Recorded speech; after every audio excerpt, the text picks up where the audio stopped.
Hello, everyone. Welcome to the Football Amigos show. It's your boy Mide with Amigos Sam and Ayo, bringing you Week 14 predictions.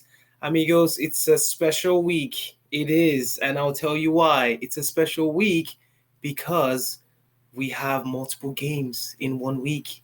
That's the fun time of Christmas, right? Christmas season brings that opportunity for us to watch more Premier League games, more reactions, and more predictions. So, guess what, amigos? You're going to get a lot of videos from us. So, like, share, and subscribe. Let your friends know. Let them know about our videos.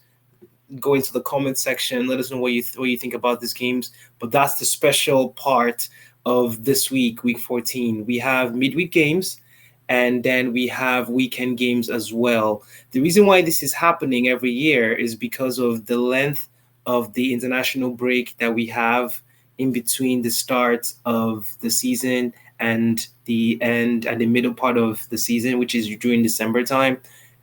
The schedule needs to pick up to be able to finish 36 games in a whole season. So during the Christmas period and the New Year period, there's going to be a lot of games, back to back games. Again, this is why we had said teams have to make sure they have a depth in their squad.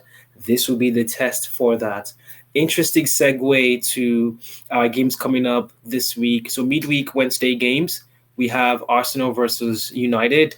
Oh, amigos, get ready for that one. That's going to be on Wednesday at 2:15 p.m. And then Liverpool will be playing Newcastle away on Wednesday at 1:20 p.m. Amigo Sam, we'll start with you. First of all, how's your week been? You excited for this new week?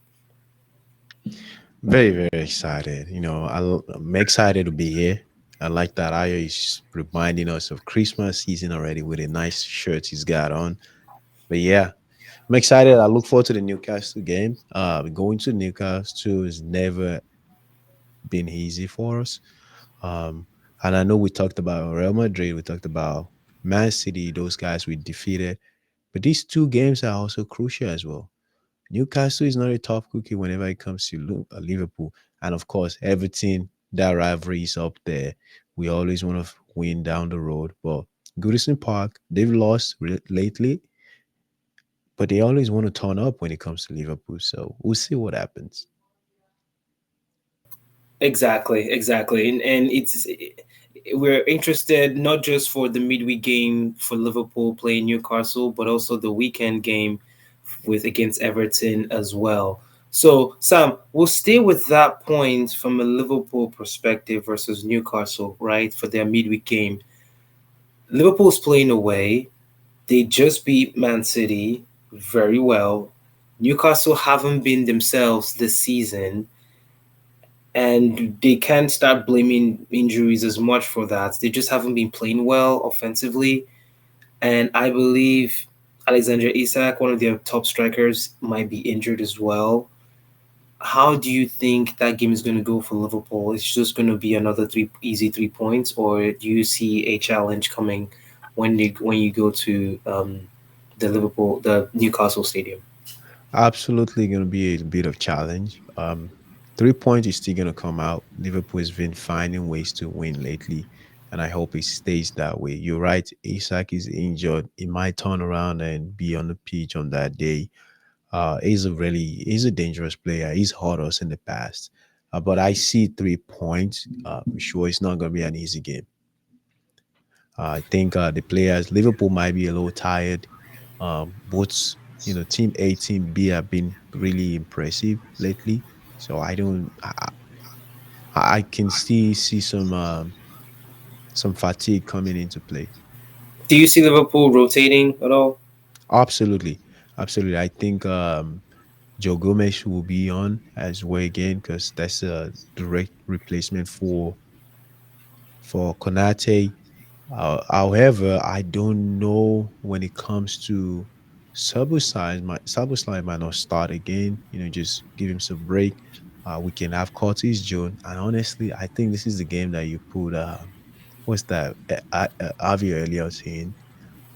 The way I see Annie Slot do all this rotation, I'm confident it's going to be a lot more surprises on that day. Even though Mhm, Newcastle is a tough team to play, not because of how they're doing right now. We've always had history with them, but I can see some young players getting some game time. mhm. It would be an interesting badge of honor to Arne Slot's reign if he can start to bring in new players into this amazing system that he already has from a Liverpool standpoint. And there was also another kid that I noticed, his name is Morton. It'll be interesting to see how he starts to bud in more youngsters into this formidable team. And of course, start a succession plan for some of the players that we already have. Ayo, from a Newcastle perspective, they have not had a very good season, to be honest. There's this hype around them from last season's Champions League endeavors, beating PSG at home to crashing out so easily to a team that are less than PSG on the table. So this season where they've just not been effective. I know, yes, they're top 10, but they have just not shown any glimpse as a team other than Alexander Isak scoring goals and, of course, beating Arsenal. But that was just a one goal game where Arsenal weren't playing well. What do you think Newcastle can bring to the table, if there's any, really? You need to manage your injuries better. Uh, they're in a tricky place where we have what do you call the rules for financial rules now?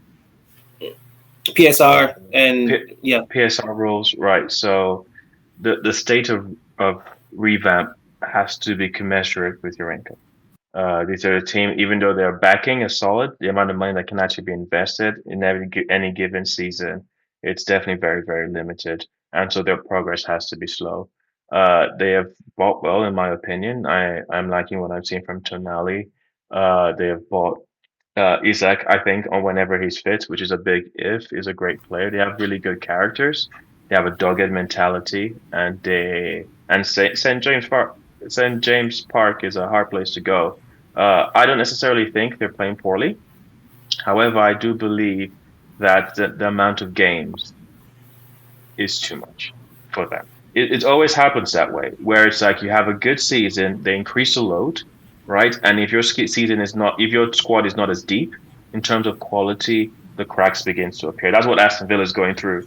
What's it called this season? Is you play against Juventus on Wednesday, and they ask you to turn around again on what's it called on was it Saturday Sunday. or Sunday when Chelsea have had all week to prepare and that's the thing that just starts to get you. And a lot of teams like that's why Leicester can go from winning the Premier League to getting relegated. What's it called? 2 seasons later. Whereas like when you crank up, it's true when you crank up that intensity because they don't get that break. So if you have a small squad, the demand on that squad, what's it called? Increase twofold or tenfold, I guess, because it's Champions League. And if you don't have the financial backing to increase the not the number and quality, it backfires. So they're in this point, and they just have to manage. St James Park is a hard place to go. They've beaten Arsenal there. They beat Chelsea there. They beat Tottenham there. Man City went there and could only get a draw. So it's never give me whenever you go. It's a wonderful place. They fight. The fans are there for them, and they created an atmosphere that's very, very hard to get through. So Liverpool have a challenge, but they've beaten better teams this season, so they have every right to be confident. However, Newcastle, I more than anything, I understand the challenges when you're trying to make that transition. Yeah. One player that impresses me from a Newcastle standpoint are both of their right back and left backs. Livermento on the right side and Lewis Hall on the left side. These are two players that might be the future of England's succession planning from a right back and left back standpoint. I've just watched them play and they've always been very impressive. And this season, they are showing more consistency and they're getting to play more. And I wouldn't be surprised if top teams start to look at them as at a young age to from a replacement standpoint, especially Hall. Hall has really been very impressive over the past couple of weeks, and not just last season he didn't play much because I think Eddie Howe wanted to groom him and make sure he was embedded into the team. Now he starts games over Burn, and it's just impressive to see. Interesting segue to, of course, the big game from our midweek perspective: Arsenal versus Manchester United. We are, of course, playing away to Arsenal at the Emirates in London. This game is meant to be at 2:15 p.m. on Wednesday.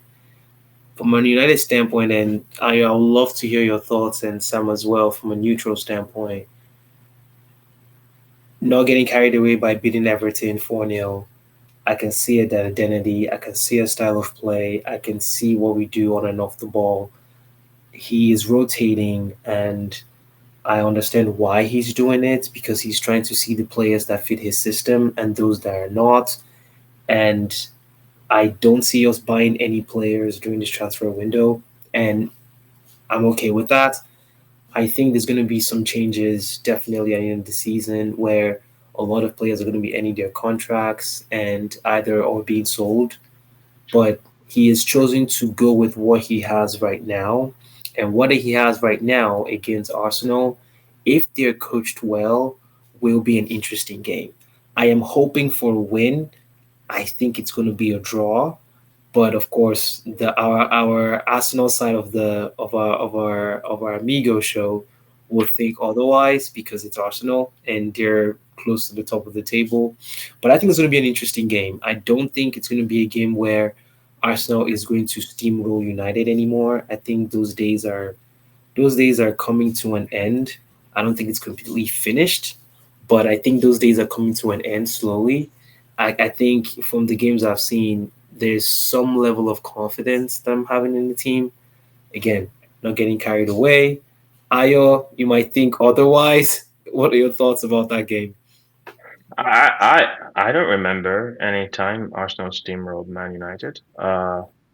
Even when we like see, it's one of those games where I know we will beat you, not because I know we're gonna do something that's fancy. Like Sam I, doesn't think so. I love to hear no, that, but Ayo, go ahead. I simply know we will outcompete you.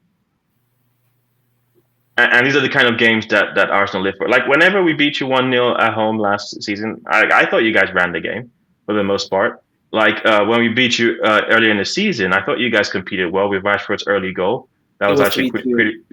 Yeah, pretty sublime. Like yeah. it's not one of those things where it's like oh like uh my United are gonna play with us and I'm gonna oh you guys are competitive and I was like okay that's no I expect that I expect my United to be competitive I expect my United to put their best foot forward just because of that the history of rivalry that those two teams have uh I do feel confident with our full squad we will definitely outcompete like that's just where it's at and I think it's not so much like oh we're gonna do something intricate. It could be a rebound goal. It could be anything. But I do understand that that's the level we've got to. Personally, that's how I feel. The only one aspect is Amorim is an unknown. However, he's not that unknown. No, in a sense that we understand what he's going to do. The transition, trying to stretch the pitch. We have players that live for that. Like this, and that's the thing. Like whenever you're like, oh, we're gonna like kick the ball, like what Liverpool did to Man City, we're gonna kick the ball and try and that's our bread and butter. That's stuff we do. So I really do feel like it will be competitive. You come up here, but I don't see us beating Man United by a large margin, but I see us beating them regardless. Yeah, personally, yeah. We'll talk about score lines to wrap up the show. But Sam, I'd like to hear your thoughts from a neutral standpoint. Arsenal playing United, Arsenal playing at home.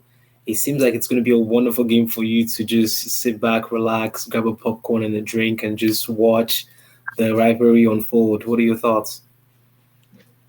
So my thoughts might be coming from what I want, not what statistics would could tell us.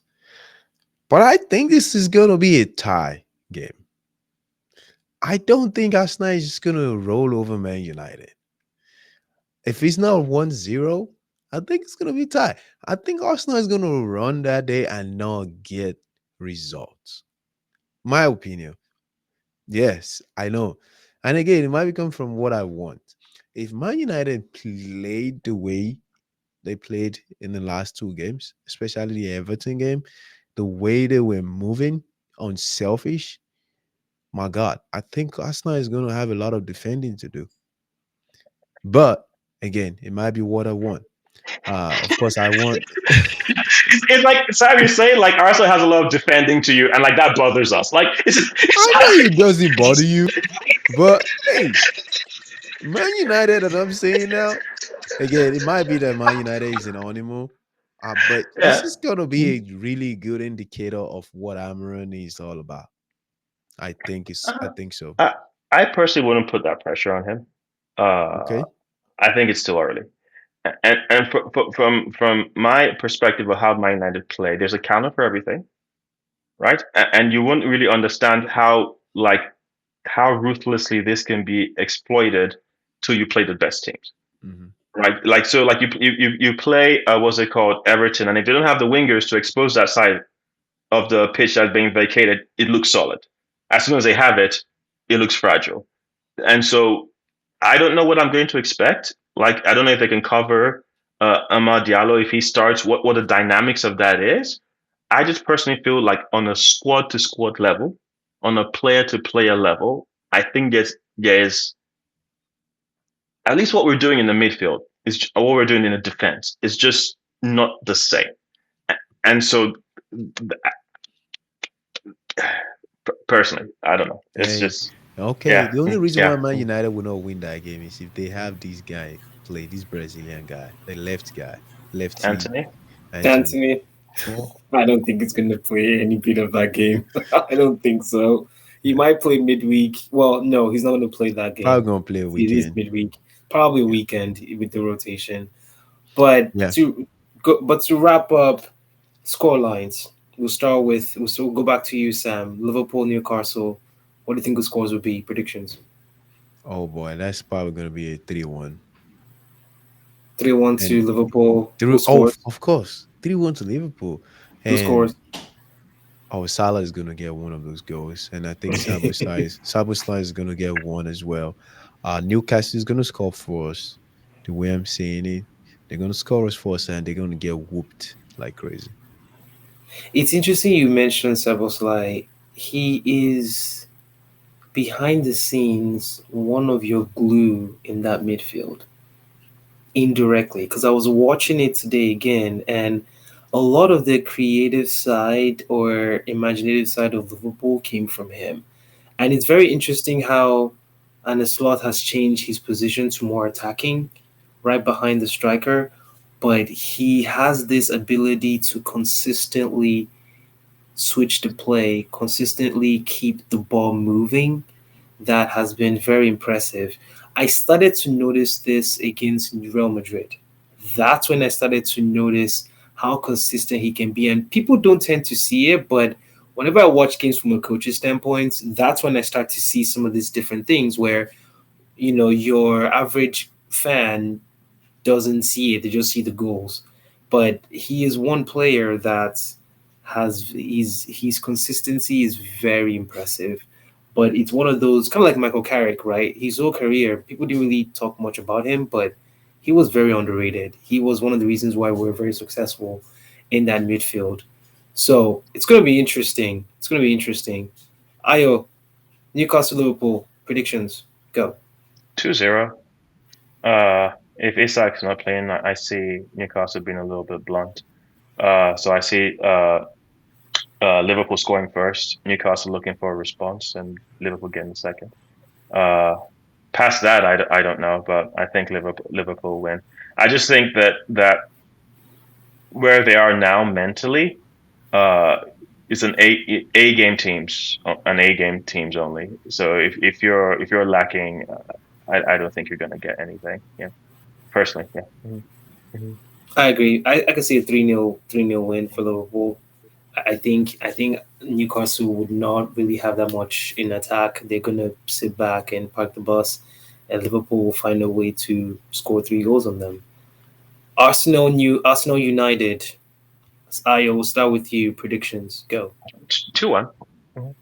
Who scores? Anyone doesn't really. I don't doesn't really. I don't know who's going to score from Man United. I don't know how they're setting up, but 2-1. Maybe Saka. I think that would be most likely. Say Saka and Gabriel maybe two goal scorers, but it could be anybody. We don't necessarily have like an out and out goal scorer where we get as many goals as possible. That's our team is not built around like relying on one person to score all our goals. And if they're off form, we don't score. Like that part of who scores doesn't really matter to us. What I can just see is out competing Man United. Because for me, I don't think like Man United is gonna come and then we're gonna like they're gonna be camped in their half. What's it called? And like nothing's gonna happen. I just think they'll just be managed the entire 90 minutes. I think we have the quality to manage that too. That's personally how I feel about how that game's gonna go. Because it's not going to be Sam, explosive. We don't want high transitions when we play you guys. We just want to slow it and get 2 goals. Yeah. Okay. Sam, your thoughts? Prediction. 1-0 to Arsenal, and Kai Havertz scores in second half. Hmm. I will go a bit different. I can see a game where, again, it always going to be depending on who he picks because the fact that he's doing a lot of rotations right now, it's very unpredictable to see who he picks. I think Hoyland will start. I think with Amon, what I've realized is if you don't get to play this game, there is a 45% chance of you playing the next one. But I think he's starting to realize who starts where. And I think his backline, I think he's becoming more consistent with that backline. Unfortunately, Martinez has 5 yellow cards, so he's not going to be playing that game, which is a huge loss. Him and Kobe Mano both in the same boat. So I wonder who he's going to Kobe start. Mano has 5 yellow cards. Surprisingly, yes, he does. I, Surprisingly, yes. I actually wouldn't play Maino, and I can see why he started this game. I think that's gonna be either needs to be either Ugarte or Casemiro, because the big part is Diallo's gonna play, and Diallo's Yes. gonna push forward, and you need someone defensive minded to slot into that what's it called Right that side. space when it goes down. And I don't think they would want it to be what's it called? What's his name? Is it Mm. Mascherano that plays Yes, it is as Mazraoui. a left? Yes, they wouldn't want it to be him because that will play into our hands actually. And so I think you need someone that's defensive minded on that side. So they might actually flip it and do Ugarte Eriksson. What was it called? And do it that way and get your creativity from the other side. But I think you really want someone defensive minded to cover that gap because I want to feel and I do feel that that's where Arsenal look to exploit because I think Dallo is very solid defensively. What's it Mm-hmm. called? Offensively, he might not be as potent, but the gap I think is going to be there. Or we try and do it through the center because that's what we did with Sporting Lisbon. Like for Mm-hmm. me, Amorim is an unknown quality. However, I do know that just competing man to man for like second balls, first balls, like I think there's a buffer there when our full team starts. Personally, Mm-hmm. but that's yeah. Yeah. Yeah. I could see I could see Luke Shaw playing left center back and Masraoui playing left wing back and then bringing in the likes of Delete in the middle, of course, and maybe a Delo right center back. I can see that. Um, Reset. yeah, I could see that and just tell Delo to stay. I could see situations like that. It's going to be interesting based on his selections and, of course, midfield. I wouldn't pick Ericsson. I would probably bring him in the second half. I would kind of shore up midfield to see what to just stop Odegaard from doing anything and then see how the game plays out. I can see a 2-1 win for United. And I think what will probably happen is we will get a quick goal. Arsenal will equalize. Arsenal will keep pressing us the whole time. They will keep missing. And then sometime in the second half, we will get a breakaway and we will score. And then we will pack that bus. I could see it I happening. like the way you And wrote the script, I could see produced it. it, I could see produced it. It would be very interesting. it. Or we might lose the game 2-0. We'll see. And if that happens, it would be two mistakes, individual mistakes. I can see that becoming the case, two individual mistakes, and it will be an opportunity for them to learn. Amigos, like, share, and subscribe. Let us know your thoughts on both games. Arsenal playing United on Wednesday, and Newcastle playing at home to Liverpool on Wednesday, as well as the special midweek game for week 14. As always, amigos, like, share, and subscribe. Let us know your thoughts in the comment section. We appreciate you all. Stay positive.